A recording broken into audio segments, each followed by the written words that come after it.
What's up? I'm Lily. Revenge Crown brings you the stories that keep you hooked. If that sounds good, smash subscribe and let's go. Sarah, just reviewed the text you forwarded. Ready when you are. One call and it's done. I stared at my phone screen, reading Marcus's message for the third time. His profile picture showed him and his wife Jessica on some beach in Turks and Caicos. That vacation had cost $4,200. I knew because I paid for it 6 months ago. When he texted that they desperately needed a break and could I spot them just this once. Just this once had been happening for 8 years. I was sitting in my office, the corner one with windows overlooking downtown Seattle, in the building I'd helped design the security infrastructure for. Around me, 3 monitors displayed network analytics, security protocols, and financial dashboards. My company, the one my family knew nothing about, employed 17 people and cleared 7 figures annually. My family thought I worked in IT support. They thought I made maybe $60,000 a year. They thought I was barely scraping by in a studio apartment. They've been wrong for a very long time. I typed one message back to my financial advisor, implement. Then I replied to Marcus, check your accounts tomorrow morning. I set my phone to do not disturb and went back to work. Marcus was 2 years older than me, and for 31 years the world had bent for him in ways it never bent for me. When we were kids, Marcus got new clothes for school. I got his hand-me-downs and whatever I could afford from babysitting money. When Marcus wanted to play travel baseball, my parents paid the fees without question. When I wanted to join the debate team, I was told to be realistic about costs. At 16, Marcus crashed my dad's truck. Dad bought him his own truck the next month. At 16, I asked if I could use the family car to get to my part-time job. I was told public transit built character. Marcus went to a state university, fully funded by our parents. I went to community college on loans and scholarships, working 40 hours a week at Best Buy to cover rent. When Marcus graduated with a marketing degree and no job prospects, he moved back home rent-free for 3 years. When I graduated with my computer science degree and a job offer, my parents asked when I'd start paying them back for everything they'd invested. I was the resource. Marcus was the golden child. By the time I was 25, I'd been promoted twice at a cybersecurity firm. By 26, I'd started consulting on the side. By 28, I'd left to start my own company. Harrison Security Solutions was mine, every line of code, every client contract, every dollar earned. My family knew none of this. They knew Sarah, who fixed computers and probably couldn't afford a real vacation. What they also didn't know, I'd been paying Marcus's rent for 4 years. It started small. A text from my mother. Your brother's having trouble with his rent this month. Could you help? Just $500. I said yes because that's what I did. I was the responsible one, the practical one, the one who always had things figured out. 500 became 800 became. Could you take over the lease for a few months until Marcus gets back on his feet? A few months became 4 years. I'd been paying $2,200 monthly for an apartment I'd never seen, in a neighborhood I'd never visited, for a brother who posted Instagram stories from breweries and restaurants 3 times a week. I'd also been paying Marcus's car insurance, his phone bill, his utilities. When he got married last year to Jessica, who also did work, I paid for their honeymoon because my mother had called crying about how hard things were for young couples. The honeymoon cost $9,000. Jessica posted 47 photos with captions about blessed and grateful and manifestation. Not once did either of them thank me directly. 6 months ago, I'd started seeing a therapist named Dr. Patricia Chun. She asked me the same question 3 sessions in a row. What would happen if you stopped? Stopped what?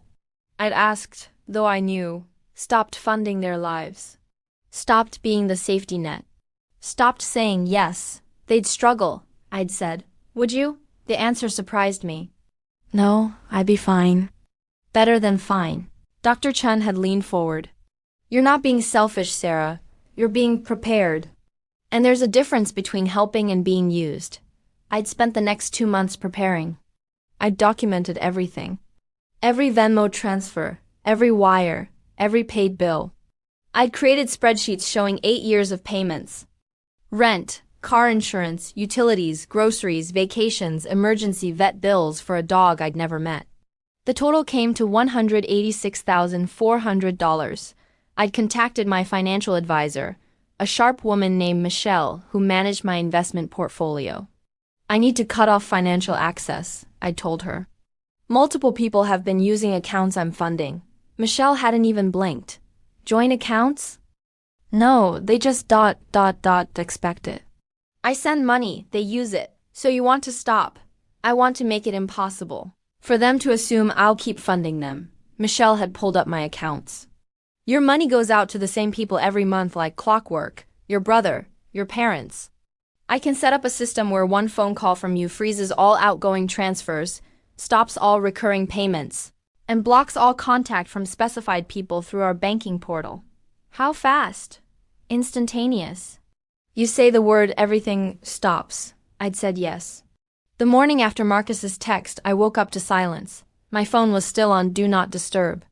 I made coffee, did yoga, showered, and dressed for work before I looked. 67 missed calls. 83 text messages. 22 voicemails. I scrolled through the notifications. Marcus had called 32 times between 7 a.m. and 9 a.m. My mother had called 18 times. My father, 7. Jessica had called 10 times, which was notable because Jessica had never called me once in the 2 years she'd been part of the family. The text messages told a story. Marcus, 7:14 a.m. Something's wrong with my rent payment. Marcus, 7:31 a.m. Sarah, call me Marcus, 7:48 a.m. This isn't funny. My landlord says the payment bounced, Mom, 8:02 a.m. Your brother says there's a problem. Call him, Marcus, 8:15 a.m. My car insurance just sent a cancellation notice, Marcus, 8:33 a.m. Sarah, answer your phone, Jessica, 8:41 a.m. What's going on, but Marcus is freaking out. Please call Marcus, 9:07 a.m. What did you do? I made a second cup of coffee.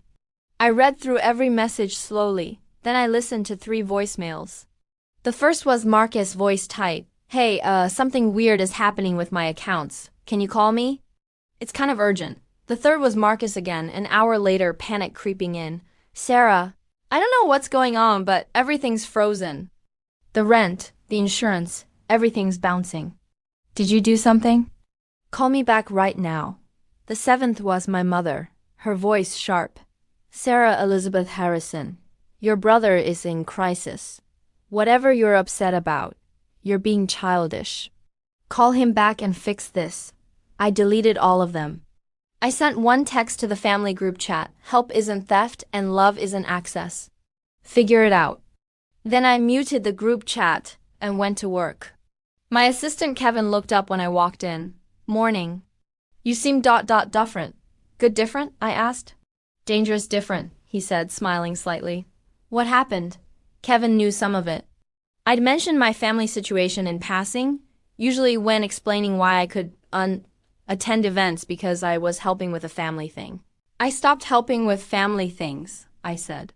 Good, Kevin said simply. You want me to hold your calls? All of them, indefinitely. By noon I had 104 notifications. I'd blocked Marcus's number. I'd blocked Jessica's number. I'd blocked my parents' numbers. They'd started calling my office. Kevin had handled it beautifully. I'm sorry, Miss Harrison is in meetings all day. I can't interrupt her. Would you like to leave a message? He'd taken 7 messages from my mother alone, each one more desperate than the last. At 2 p.m., Michelle called.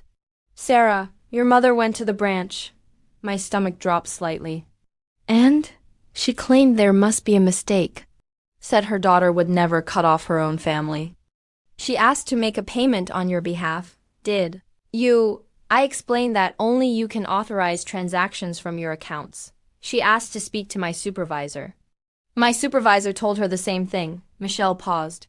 She left a letter for you. What does it say? I haven't opened it. Do you want me to? Read it. Michelle's voice was carefully neutral as she read. Sarah, I don't know what's gotten into you, but your brother and Jessica are about to be evicted. Your father and I can't afford to help them right now. You're acting like this is about money, but it's about family. We raised you better than this. Call your brother. Love, Mom. I was quiet for a moment. Michelle, can you send me the total of every payment I've made to family members in the last 8 years? I already pulled it. I'll email it to you now. The email arrived 3 minutes later. The spreadsheet was color-coded and detailed. Rent payments to Marcus, $105,600. Car insurance, $9,840. Utilities, $14,240. Phone bills, $7,680. Emergency payments, $23,400. Vacations and miscellaneous, $25,640. Total, $186,400. I forwarded it to my mother with one line. Please itemize what I owe. I have receipts for what I gave. She didn't respond. On day 3, Marcus showed up at my office. Kevin called me from the front desk. Your brother's here. He's insistent? Is he causing a scene? Not yet. But he looks ready to. I'll come down. I found Marcus in the lobby of my building, looking around with visible confusion. The building was glass and steel, modern and expensive. The company directory in the lobby listed Harrison Security Solutions on the 14th floor, my name underneath as CEO and founder. Marcus was staring at it when I approached. Sarah? He looked between me and the directory. What is this? This is where I work, I said calmly. You said you worked in IT support. I said I worked in IT. You assumed support. His face went through several expressions. Confusion, then recognition, then something that looked like betrayal. You own a company. For 6 years, yes. And you let us think. He stopped, started again. You let me think you were struggling. You never asked how I was doing, Marcus. You texted when you needed money. That's not the same thing. People were starting to stare. Marcus lowered his voice. Can we talk somewhere private? I led him to a small conference room off the lobby. Through the glass walls, I could see Kevin watching, phone in hand, ready to call security if needed. Marcus sat down heavily. Jessica and I are about to lose our apartment. I know. I stopped paying for it. Why would you do that? I looked at him carefully. My brother, 33 years old, who'd never paid his own rent, never held a job longer than 18 months, never once asked me how I was managing. You texted me that you were quitting your job, I said. You told me I'd take care of you. You said I owed you. I didn't mean... What did you mean, Marcus? Because to me, it sounded like you assumed I'd keep funding your life while you figured things out. How long were you planning to figure things out? Another year? 5? 10? You're my sister. Family helps family. I've been helping for 8 years. I've paid $186,400 toward your life. I have the receipts. Would you like to see them? His face went pale. I didn't know it was that much. You never asked. You never said thank you. You never once checked if I could afford it. I thought... He stopped. Mom said you were doing fine. I am doing fine. I'm doing extremely well. But that doesn't mean my money is your money. You texted me that I owed you, after everything. Tell me, Marcus, what's everything? What did you give me that created a debt worth $186,400? He stared at the table. We're family. Real family doesn't assume. Real family asks. Real family says thank you. I stood up. I'm done funding your life. You're 33 years old. You have a degree. You have a wife. You have every advantage you've ever been given. Figure it out. Sarah, please. No, my voice didn't shake. I'm not your backup plan anymore. I'm not the responsible one who fixes everything. I'm done. I walked out of the conference room. Behind me, I heard Marcus call my name once, then nothing. Kevin looked up as I passed his desk. You okay? I'm perfect, I said. And meant it. The calls eventually stopped. The text slowed. My parents tried a few more times, guilt, then anger, then bargaining. My father sent an email. Your mother and I did unraise you to abandon family in their time of need. I replied, you raised me to be responsible. I'm being responsible with my own life now. If you'd like to help Marcus, that's your choice. It's not my obligation. My mother tried once more, her voice breaking over voicemail. I don't understand what we did wrong. We gave you everything. I didn't respond. But I thought, you gave Marcus everything. You gave me expectations. 3 weeks after I froze everything, I got a text from an unknown number. This is Jessica. Marcus doesn't know I'm texting. I just wanted to say I didn't know about the money, about how much you'd been paying. He told me your parents were helping. I'm sorry, I stared at the message for a long time. Thank you for telling me, I typed back. I hope you both figure things out. We're moving in with his parents, she replied. I got a job. Marcus is looking. It's been a wake-up call. Good luck, I wrote. And I meant it.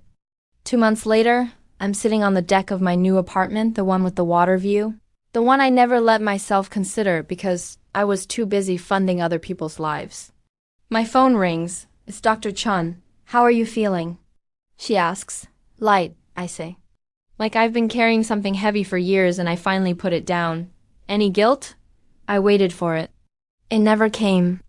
What I feel is relief and anger, but the productive kind. The kind that says I deserved better. You did deserve better, Dr. Chun says. You still do. Last week, I donated to 3 charities.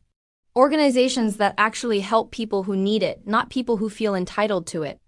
The amount I donated was more than I'd ever been able to afford before because I wasn't sending thousands to Marcus every month.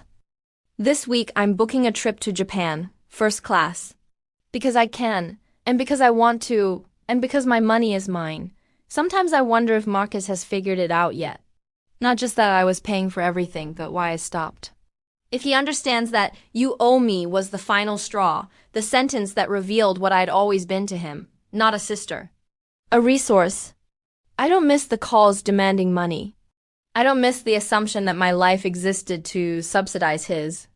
I don't miss being the responsible one, the practical one, the one who'd always figure it out. What I've gained is space. Silence that doesn't ache with obligation. Freedom that whispers instead of roars. Boundaries don't destroy families, they define them. And sometimes, the healthiest thing you can do is stop holding up people who never learned to stand on their own. I'm not bitter. I'm not cruel, I'm just done. And I've never felt more like myself. If you've ever had to draw a line with someone who called it love, share your story below. You're not alone, and you don't owe anyone your peace.